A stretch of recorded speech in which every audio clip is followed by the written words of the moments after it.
வர பிப்ரவரி 13 மாசி 1ஆம் தேதி விஷ்ணுபதி புண்ணிய காலம் வருது. விஷ்ணுபதி புண்ணிய காலம்னா என்னன்னா, சூரியன் ஒரு ராசியிலேருந்து இன்னொரு ராசிக்கு இடம்பெயரும்.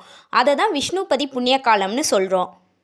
விஷ்ணுபதி புண்ணிய காலம் பார்த்திங்கன்னா ஒரு ஆண்டுக்கு 4 முறை தான் வரும். அது எப்பப்பெல்லாம் வருதுன்னா, வைகாசி 1, ஆவணி 1, கார்த்திகை 1, மாசி 1. இது ஏகாதசி விரதத்தோட பல மடங்கு உயர்வானது. நம்ம வழிபடுற நேரம் பார்த்திங்கன்னா அதிகாலை 4:30 மணிலேருந்து காலை 10:30 மணிக்குள்ளே பண்ணணும். பக்கத்தில் இருக்க ஏதாச்சும் ஒரு விஷ்ணு கோயிலுக்கு போயிட்டு அங்கே இருக்க கொடிமரத்தை ஃபஸ்ட்டு நம்ம நமஸ்காரம் பண்ணணும். பெருமாளுக்கு துளசி மாலை நெய் தீபம் இட்டு வழிபடலாம்.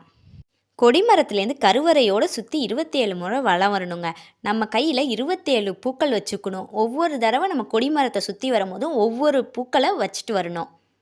நம்ம பிரகாரத்தை சுற்றும் போது ஓம் நமோ நாராயணாங்கிற மந்திரத்தை சொல்லிகிட்டே வலம் வாங்க. அடுத்த 3 விஷ்ணுபதி புண்ணிய காலம் வரத்துக்குள்ளே நம்ம நினச்சது நடந்துருங்கிறது ஐதீகம். இந்த காலத்தில் நம்ம அணிய வேண்டிய நிறம் பார்த்திங்கன்னா வெள்ளை மற்றும் மஞ்சள். பித்ருதோஷம், பாவ விமோச்சனம், குடும்ப வளர்ச்சி, குழந்தை பாக்கியம் மற்றும் நம்ம வாழ்க்கையில் இருக்க உள்ள தடைகள் எல்லாமே நீங்கும்.